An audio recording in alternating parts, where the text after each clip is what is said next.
ماں بہنیں انتہائی پریشان ہیں. وہاں پہ پانی کا بہت زیادہ مسئلہ ہے. ہماری جو بہنیں ہیں، مائیں ہیں، وہ وہاں پہ پول بھی بنا رہے ہیں، وہ وہاں پہ واٹر سپلائی کا نظام بھی ٹھیک کر رہے ہیں. جب ہم نے وہاں پہ حالات دیکھی ہمارا دل خون کے آنسو رویا. مگر ہماری دلی انتظامیہ خاموش ہے، حکومت وقت خاموش ہے.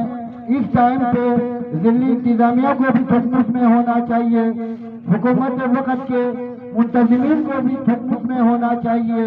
تحفظ کے عوام کو وہاں پہ لاوارث چھوڑا ہوا ہے، ان بیچاروں کا وہاں پہ کوئی پرسان حال نہیں ہے. تو میری دلی انتظامیہ سے، حکومت وقت سے یہ گزارش ہے کہ وہاں کے جو متاثرین ہیں ان کی فوری بحالی کے لیے انتظام کیا جائے، وہاں پہ فوری ایمرجنسی کا نفاذ کیا جائے.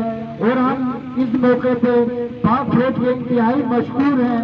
وہاں پاک فوج کا پورا ایک یونٹ کام کر رہا ہے اور پاک فوج بہت اچھے طریقے سے وہاں پہ امداد کر رہی ہے. مگر ہمارے دلی انتظامیہ سوئی ہوئی ہے، حکومت کے وقت سویا ہوا ہے. اور ہمارے عوام سے بھی گزارش ہے، آپ کو کتنا ہو سکتا ہے، جو ممکن ہو سکتا ہے، قطرے قطرے دریا بنتی ہے. تو آپ کو جو بھی ہوتا ہے، جتنا بھی ہوتا ہے، حکومت کے عوام کی خدمت کریں. کل یہ سیلاب خبروں میں بھی آ سکتا ہے، کل یہ سیلاب برا میں بھی آ سکتا ہے، کل یہ سیلاب حلقہ 1 میں بھی آ سکتا ہے. تو ہم سب کی ذمہ داری ہے. وہ قدرتی آفات کسی کو بتا کے نہیں آتے ہیں، یہ خدا کا ایک امتحان ہے. مولا علی کا ایک قول ہے، برے وقت کی اچھائی یہی ہے کہ وہ جلدی گزر جاتا ہے. تو یہ وقت گزر جائیں گے، مگر جو آپ نے مدد کی ہے، جو آپ نے خدمت کی ہے، وہ ہمیشہ یاد رہے گا.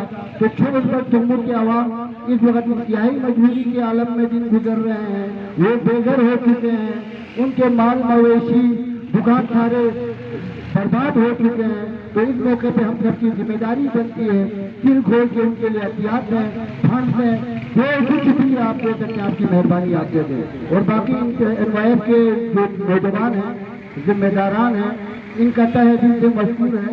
انہوں نے ہر برے وقت میں، ہر آفت کے ٹائم پہ، جہاں جہاں بھی مشکلات پیش آئی، NYF نے اپنا کردار ادا کیا. NYF جو ہے ہر مشکلات میں محکوم و مجبور لوگوں کی مدد کرتی ہے. تو میں NYF کا بھی شکریہ ادا کرتا ہوں. اور NYF کے ذمہ دار جو بھی ہمیں حکم کرے جموں کے حوالے سے انشاءاللہ ہم حاضر ہیں. بہت بہت شکریہ.